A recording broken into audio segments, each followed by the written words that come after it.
ఈ మాటలు తన తల్లి ఇంటివారికి తెలిపాను. ఎంతో పర్టికులర్గా గమనించండి. ఒక కార్యం బయట జరుగుతుంది. ఒకరొస్తున్నారు. అతను కలుసుకొని కడియములు, బంగారువి అన్నీ ఇస్తున్నాడు, కమ్మీలిస్తున్నాడు. వేసుకున్న వెంటనే ఈ చిన్నది ఏం చేస్తుంది? వెనువెంటనే వాక్యమలా చెప్తుంది. ఆ చిన్నది పరిగెత్తుకుని పోయి, నడిచి వచ్చింది పరిగెత్తుతుంది, పరిగెత్తుకుని పోయి ఇంటిలో ఆ కార్యం చెప్తుంది. ఇది చదవడానికి ఎంతో సాధారణంగా ఉంది. అనేకుల యవ్వనుల యొక్క జీవితంలో ఈరోజు లేనిటువంటి క్వాలిటీస్లో ఇది ఒకటి.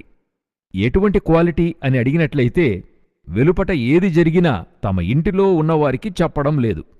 వెంటనే వారు ఏం చేస్తున్నారని అడిగినట్లయితే, ఈ కార్యమును గూర్చి ఇటువంటి సంగతులను వారి దశలో ఉన్నటువంటి స్నేహితులకు, వారికి ఎలాగుంటుంది? వీరి వంటి అనుభవమే వారికి ఉంటుంది. వీరికి ఒక 18 సంవత్సరాలంటే కూడా ఉన్నటువంటి వారికి 18 సంవత్సరాలే ఉంటాయి. కూడా ఉన్న కళాశాలలో ఉన్నవారు కానివ్వండి, లేక పాఠశాలలో ఉన్నవారు కానివ్వండి, వీరి దగ్గరికి వెళ్ళి ఆ విషయాన్ని షేర్ చేయడం. బయట ఒక ఆయన ఇట్లా చెప్పాడు, బయట ఒక వ్యక్తి ఇలా గిఫ్ట్ ఇచ్చాడు, బయట ఉన్న ఒక వ్యక్తి నన్ను మహారూపవతి అని చెప్పాడు, అలా అని చెప్పడం జరుగుతుంది. చెప్పిన వెంటనే వారున్నారు కదండి, ఎందుకంటే వారు అరిస్టాటిల్, ప్లూటో, ఎందుకంటే కూడా వారిని చూస్తే ఎంతో గొప్ప జ్ఞానులుగా ఉంటారు. వెంటనే వారు మరొక ఆలోచన చెప్పిస్తూ ఉంటారు. ఎటువంటి ఆలోచన ఇస్తారు? రేపు నువ్వు వెళుతున్నప్పుడు అతను వస్తున్నాడా చూడు, అతనేం చెప్తున్నాడో చూడు, అతనికి నువ్వేం రిప్లై ఇవ్వాలి, ఇలా వీరు ఆలోచిస్తున్నారు. దీని ముగింపేంటి? బాగా గమనించి చూడండి.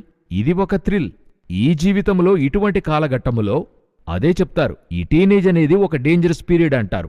13 to 19 డేంజరస్ అంటారు. ఏంటి కారణమంటే, ఇది అన్నీ కూడా థ్రిల్గా తీసుకుంటది. చేసి చూస్తే ఏంటి, నడిచి చూస్తే ఏంటి, అక్కడికెళ్ళి చూస్తే ఏంటి, 110లో బండి నడిపి చూస్తే ఏంటి, వీలొక ప్రక్క లేపి నడిపితే ఏంటి, థ్రిల్ చేసి చూస్తే ఏమిటి. అయితే 10 మందికి జరగలేదు, నాకు జరగదని చెప్పడానికి వీలు లేదు. అలా జరగడానికి పేరే యాక్సిడెంట్. మీరు ఎదురు చూడకుండా జరుగుతుంది. ఒకవేళ ఆ 10 మందికి జరగలేదు, నీకు జరుగుతుంది. అయితే అది నీ జీవితాన్ని కూడా బాధించేదిగా ఉంటది. ఎంతోమందికి వెన్ను ఎముక విరిగి జీవితాంతము పడుకున్నవారున్నారు. ఏ థ్రిల్? ఏం చెప్తారు? అందరూ చేశారు, నేను చేశానంటారు. అందరూ చేశారు, వానికి జరగలేదు, నీకు జరుగుతుంది గదా. మనమెందుకు ఆ రిస్క్ తీసుకోవాలి? అందరూ దూకుతున్నారు, చావలేదని చెప్పి నేను దుమ్మకగలనా? లేదు. పలు సమయాలలో మనము కొన్ని ఇటువంటి థ్రిల్లోనికి వెళుతున్నప్పుడు కొన్ని చోట్ల చిక్కుకుని చూస్తున్నాం. ఇదే ఈనాటి సమస్య. నేనిప్పుడున్న యవనస్తులకు చెప్తున్నా, ఎటువంటి సంఘటనను మీ తల్లిదండ్రులతో పంచుకునే ఆచరణలోకి రండి. మీ తల్లిదండ్రులతో ఫ్రెండ్లీగా మారండి. ఎందుకలా చెప్తున్నానంటే, ఈరోజు ఈ సమస్యలన్నీ తలెత్తి, ఈ సమస్యలన్నీ ముగిసి అది తీవ్ర